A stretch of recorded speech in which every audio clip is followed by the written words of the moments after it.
这一组终于到了晚餐时刻。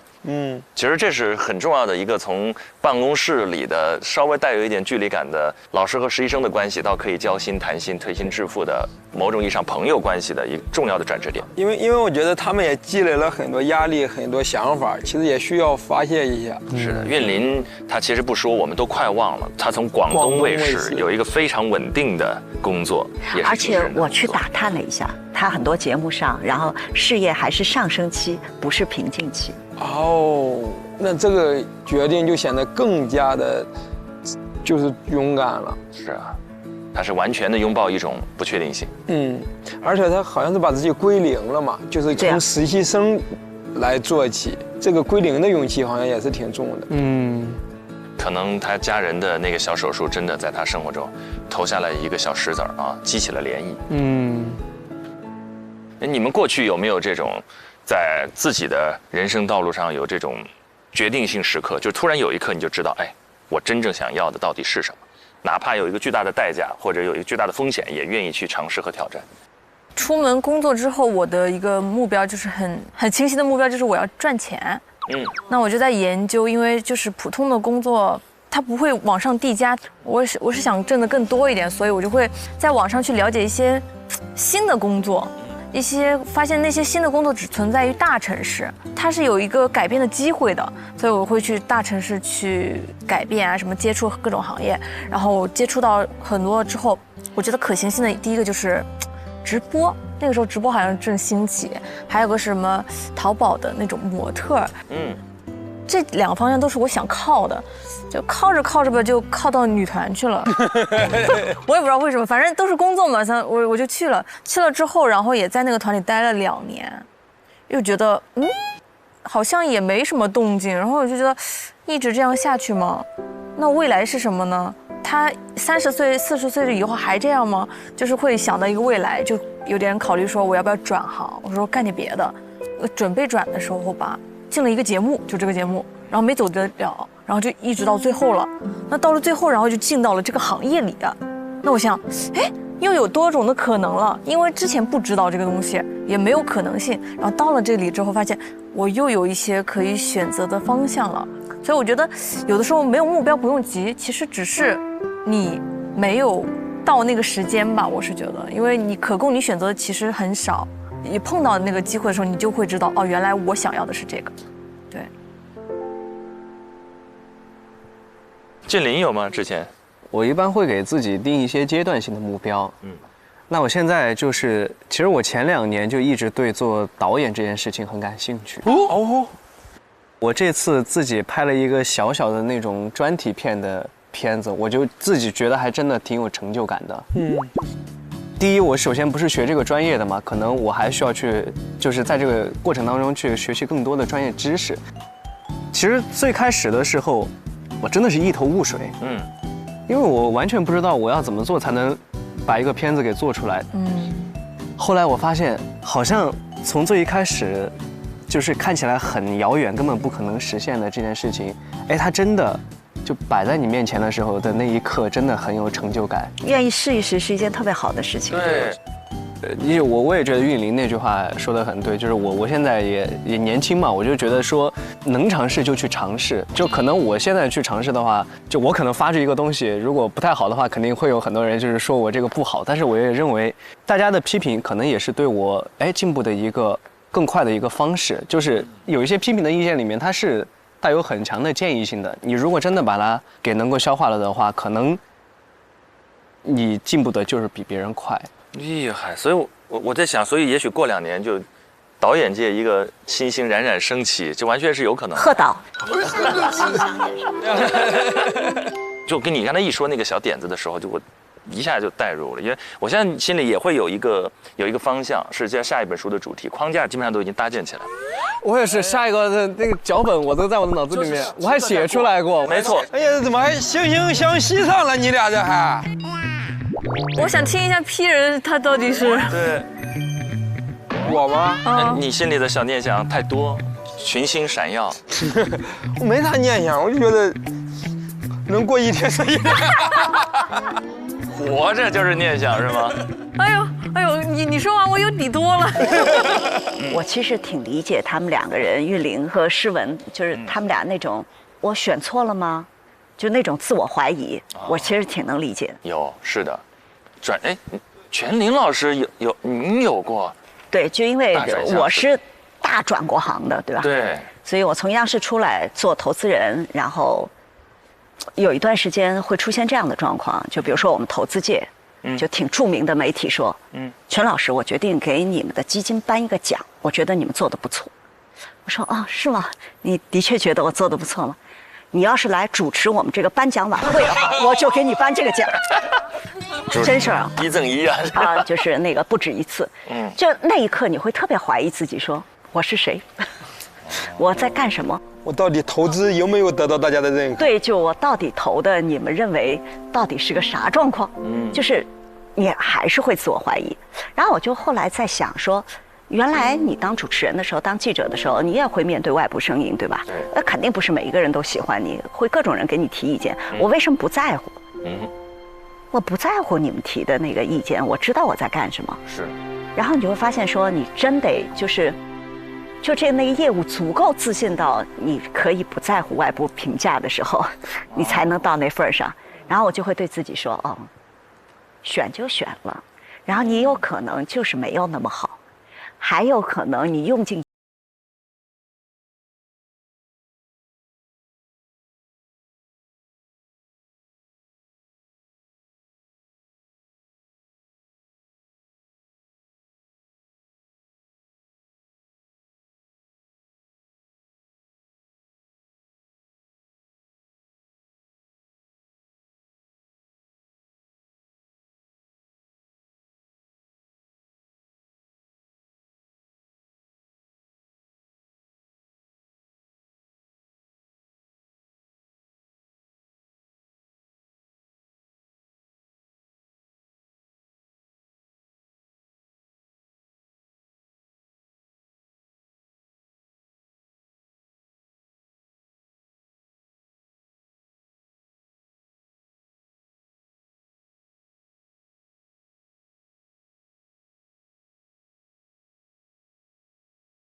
要直面所有的观众，那所有的眼光，他们要如何自处？如何在这种眼光织就的意义之网或者牢笼当中，应该怎么去自处？来，我们一起来看一看新闻夜线这一组面临的考核情况。哎呀，开始正式播了吧？开工了，新闻夜线。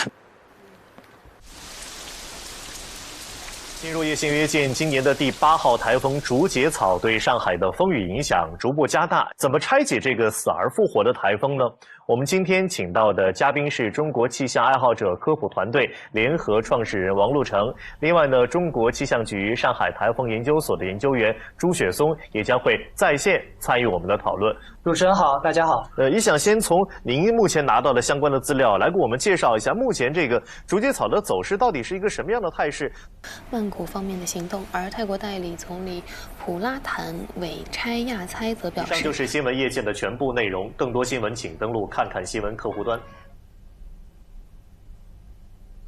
咱们要不要捋一捋昨天新闻夜线的那个内容？我感觉看看他们提问方式，咱们挂挂钩。可以啊，那我们去会议室吧。然后昨天那个夜线约见，它叫积极应对台风复活赛，他请了2位嘉宾，一个现场的嘉宾是中国气象爱好科普团队的创始人，他是一个公众号，然后另外一个是台风研究所的研究员，就他连线的，好像这个是对，所以这一次整个的一个就是立意就是气象。那我可以从头到尾捋一下问题，可以说是问了4个维度的问题。就是第一个是介绍基本情况，然后第2个死而复生是气象的角度，是讲原理，然后呢，第3个是一个新闻关联，然后跟北京的强降水相比，然后是呈现了哪些特点？最后是一个服务性的信息，就是你要怎么去认识这个事儿，和你最后要用什么方法来解决，就是一个还比较清楚而且可以套用的思路。可以。太清晰了，他学习的时候都是110。我觉得需要一个这样的朋友感染我们。我需要让一个朋友引领我。是，我也需要。那到时候我们拿到那个访谈嘉宾的信息之后，我们就先列4个方向吧，4个方向吧。我觉得是可以的。对，分配一下谁来问哪些。对，就是一个13，一个24。如果自己这个领域里面有的问题的话，就可以一直就自己来追。我可以申请1和3吗？可以啊，那我就来结尾。好。老师，老师，这远看怎么穿的跟贵妇一样？忙个毯子。准备怎么样了？我们现在正在模拟当中，正在押题。就是我们看了昨天那期新闻夜线，然后我们就把这个给就是诗文把这个拉出来，我们一起聊一下。对，分析我们要怎么去提问，然后从哪儿什么结构设置问题会比较好。感冒怎么样了？好点了啊，行，能播。大概5点半左右出发啊。OK， 好的。还有时间，有什么问题来找我，但我不会做过多的答复。啊，好的。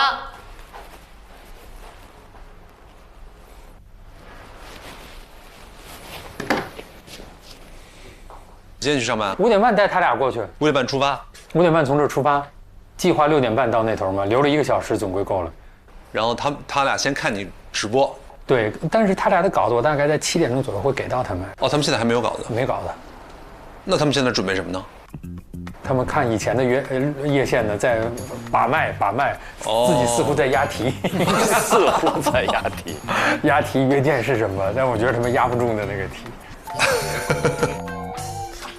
太坏了，坏老师。就是那种老师看你自己在那儿划重点，然后心里知道我肯定不会考这个。你押哪个，我就不考哪个。但是再准备啊，就其实心理状态就会好一点。对，是热身儿，这身体已经热起来了，思维转起来了。好，那像访谈这块，就你来做开场。开场压力肯定很大，要衔接上一趴的内容。那我来做最后的时间的收束，无论什么情况，这个时间点我来控，那开头的时间点你来控。谁轮到下一趴的结束，下一趴的就谁来控。如果我需要跟你聊的话，我会呼唤你。好的，好的。约见的上一趴是评论，就是站播的评论。也不是评论，是夜线关注。夜线关注就是站播的。就其实还涉及到一个问题，我们是需要在很快的时间内从站播的地方走到做播的地方。有没有很快？应该有小片儿。站播真的很难，我觉得。为啥？站播跟做播的区别在哪？我就站播过。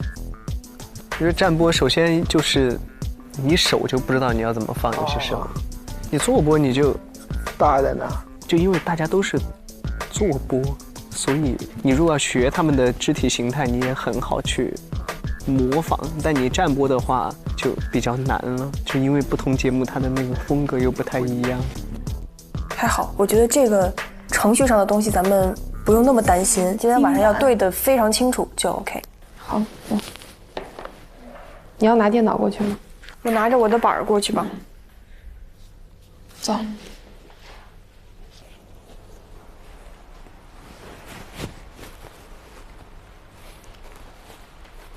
该走了。好，加油！风萧萧兮易水寒，搞得这么壮烈干嘛？好像我要带他们去多么艰险的地方一样。拜拜拜拜拜拜，老师们，拜拜拜拜拜拜拜拜，加油！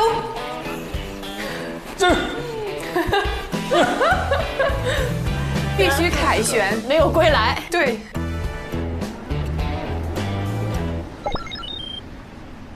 到了，同学们，这边就是总部。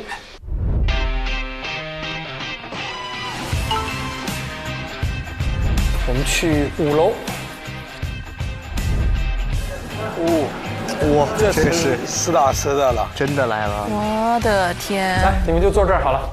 好的。这个房间就短暂的交给你们使用。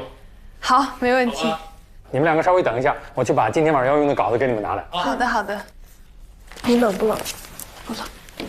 好，可以先把我的给你。你要冷可以穿上。好好，谢谢谢谢，我不用，搭在后面了。好嘞。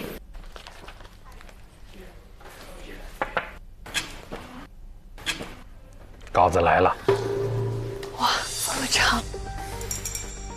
是这样的，我跟你们说，前2页是串联单，就今天整体的版面的安排都在这个上面了。稿子当中凡是这样被标灰的，一律都不用看。上面你看到有双，那就是2个人的。A、B 就分别是单人的。然后到了关注，每人都是有站播的。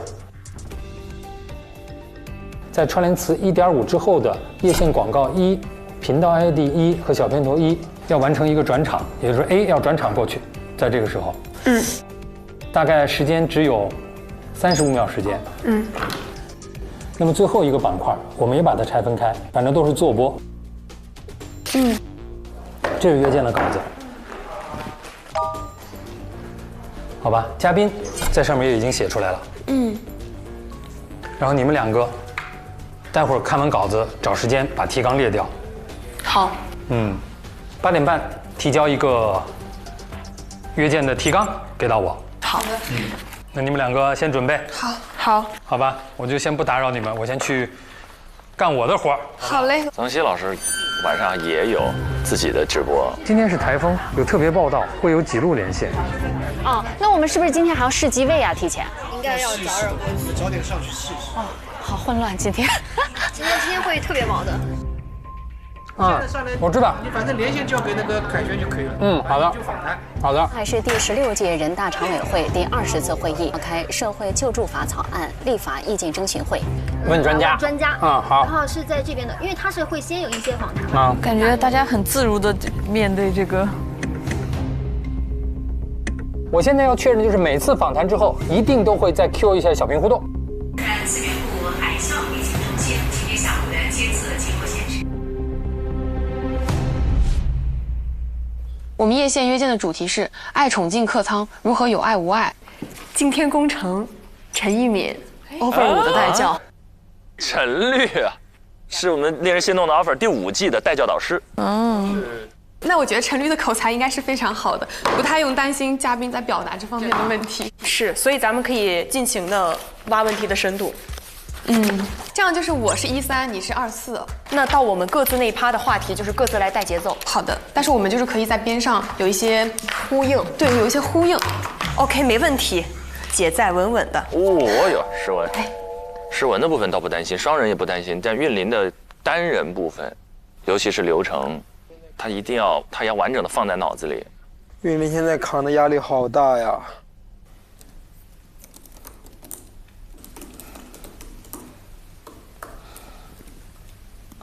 一个话题大概设几个问题会比较好？你觉得？这个串联单看起来是非常庞杂。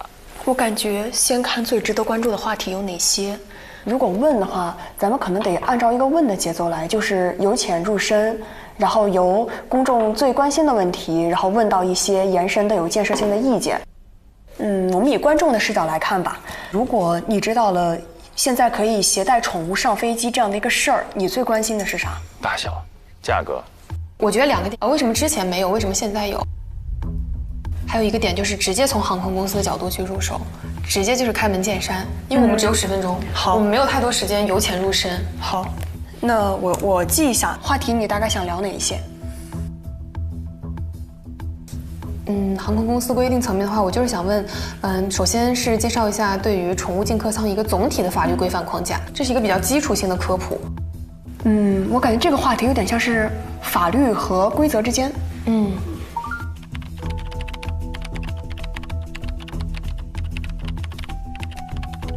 那第2趴就是乘客的视角，携带宠物和不携带宠物的乘客的视角。对，这个是值得讨论的新闻节目嘛，它不是一个生活服务类节目。就比如说你把你的狗狗带在你的座位旁边，邻座那个人怕狗该怎么办？所以它就有新闻视角。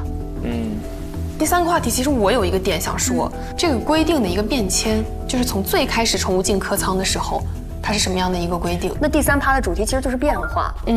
我觉得收尾是不是可以从未来的法律完善来讲？一整篇我们都已经说了很多当下的法律，那也肯定会提到一些法律的空白。那未来怎么样做，3方怎么做会更好？我觉得其实是可以作为一个收尾。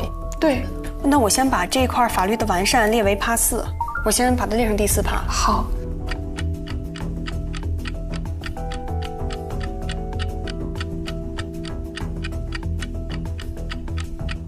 我先发给老师，再发给老师。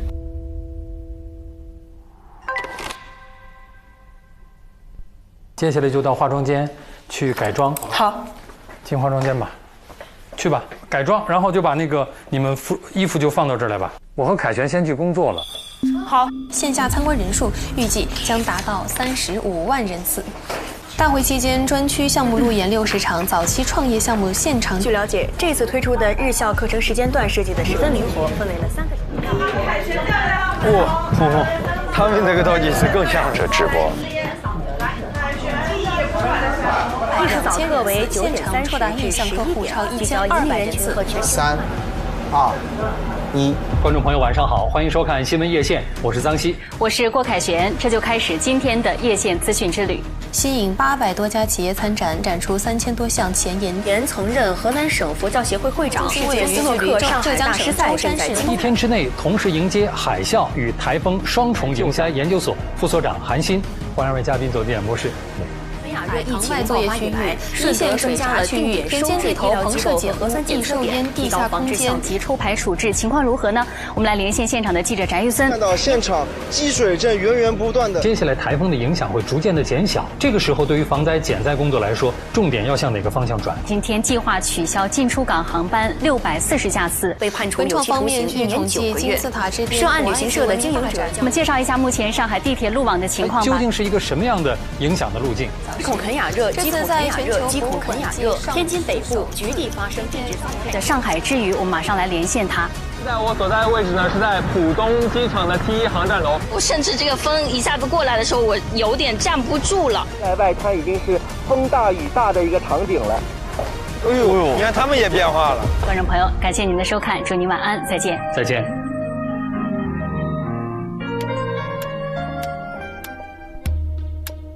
时间差不多了，2位同学过去，我们就准备吧。